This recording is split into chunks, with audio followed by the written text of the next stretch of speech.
So the second half of the book explores something very daring. What kind of world would we have if in fact it turned out that what God wants is nothing? What if we really did have free will, truly free will, and that all that God wants is for us to create the reality of our greatest desire?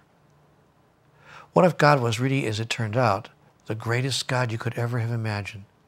A God who just gave us this whole paradise, this incredible playground that we call the earth, and said, truly, I give you this. Do with it as you wish.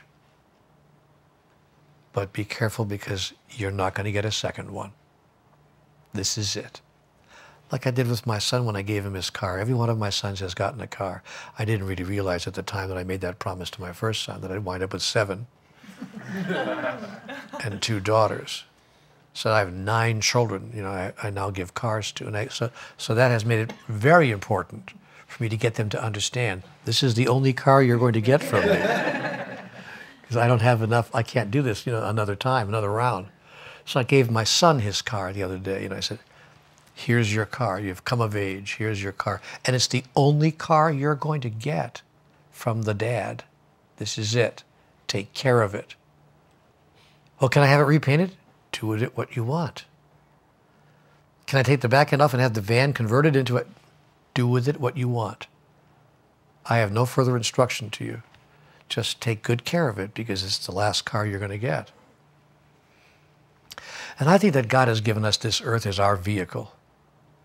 Our vehicle with which we can travel through time and space and create the experience of our desires. I think that God has given us a single instruction. Take care of the earth. And while you're at it, take care of yourself. Devise ways of living together, whether you call them laws or cultural mores or whatever word you want to give them, whatever label you want to put on them.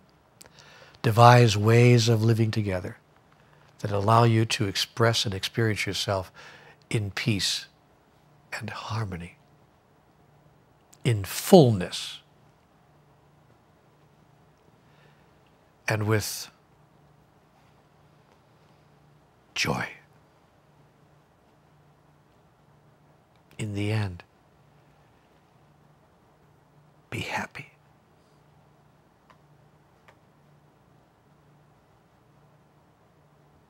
And make it as many other people as you can happy as well. Just be happy in this paradise that I have given you. And we have done everything in our power to be unhappy.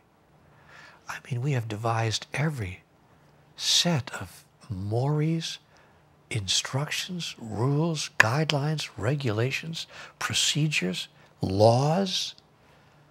We have come up with every device we can think of to divide ourselves from each other and make ourselves desperately unhappy and ashamed to even look at your own body in the mirror, much less show it to anybody else.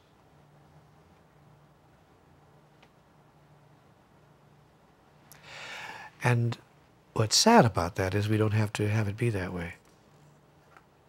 We really can change all of this. But it has to start at the level of belief. We must begin to be willing to look at our most fundamental beliefs about God and about life and ask ourselves a profound question. What if that's not true? Or even more profoundly, what if I could make it up any way I want? Then what would I claim as my truth? And what would I invite my community, my family, my neighborhood, my society, my world to embrace as its truth? And the book, What God Wants, addresses that question as well and lays out a blueprint for the creation of a new spirituality on the earth, a spiritual expression and experience that would allow each human being on our planet to express its natural impulse toward the divine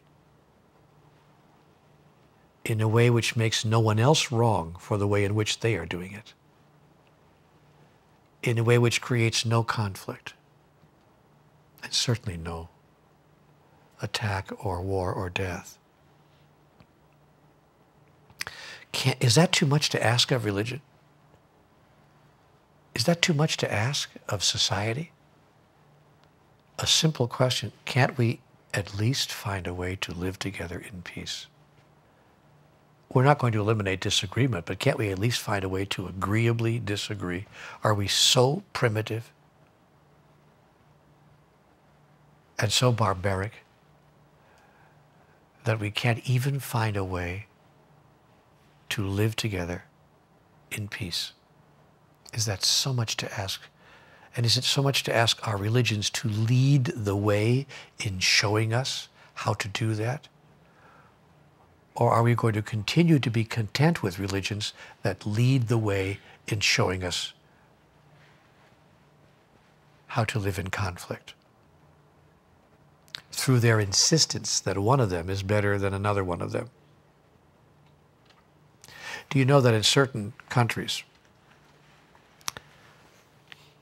you can be shot?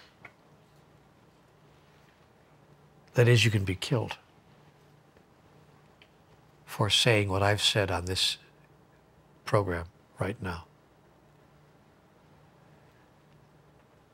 They could take me out of here, and I don't mean shot by an angry mob of believers or by the church authorities who feel that you somehow violated some internal rule or law. I'm talking about the government can come in here and arrest you on charges of apostasy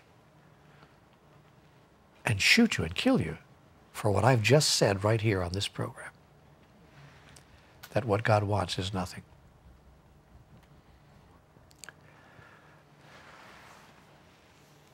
So this book, What God Wants, is powerful enough in its message and direct enough in its focus to make it almost impossible to avoid the impact of its message. And because of that, all of you in this room, as well as folks who are watching this program at home, who wish to, in some small way, move this message forward, will be confronted with this. I had my first interview the other day on this book. It's a brand new book. It's just come out. So the media called me, and the very first question out of the reporter's mouth after he got me on the program, it's a talk show, radio talk show. The very first question out of the guy's mouth after he got me on the air was, "Now, Mr. Walsh, do you really believe that you know what God wants?" And I had a brilliant answer, if I do say so myself. I said, "Of course. We all do. We all do. Why do you find that so shocking? We all do. We all have a good idea of what we think God wants. If we didn't, we'd have no basis for a whole belief system. There isn't a person belonging to any faith anywhere." I said to this talk show host, go to church next Sunday morning, go to a synagogue next Friday night, go to the temples, go to the places of worship, and ask them if they think that they know what God wants. Of course they do, otherwise what are they doing there? They're there because in response to what they think God wants. They're not there to play bingo. Well, some of them come to play bingo, but most of them come because they think that they're pretty clear on what God wants. And if they're not clear, they come to hear the message from the guy at the pulpit to help make them clear about what God wants. And so why are you asking me that question as if it's somehow so absurd that I would suggest that I know what God wants? Every religious person in the country says that. Of course they know what God, and I have my idea and they have theirs. The only difference is that my idea is different from theirs. Therefore, how could I possibly have any good idea about that, since it isn't in accordance or in harmony with the ideas of the majority? But isn't it time we brought some new ideas about this subject into the room? You know, we have not had a really good new idea about what God wants placed before humanity in several thousand years. In fact, it's not even allowed to be discussed. You can't, even if you're dead wrong. Even if you admit in going in, you know, I could be wrong about this, but can we just talk about it? No. No, even discussion is not allowed. We will not discuss this. Thank you.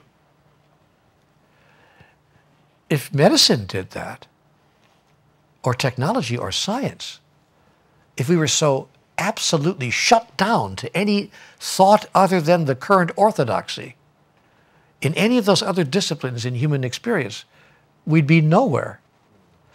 If we did in medicine what we're doing in theology, that would be like walking into an operating room next month carrying a very sharp stone.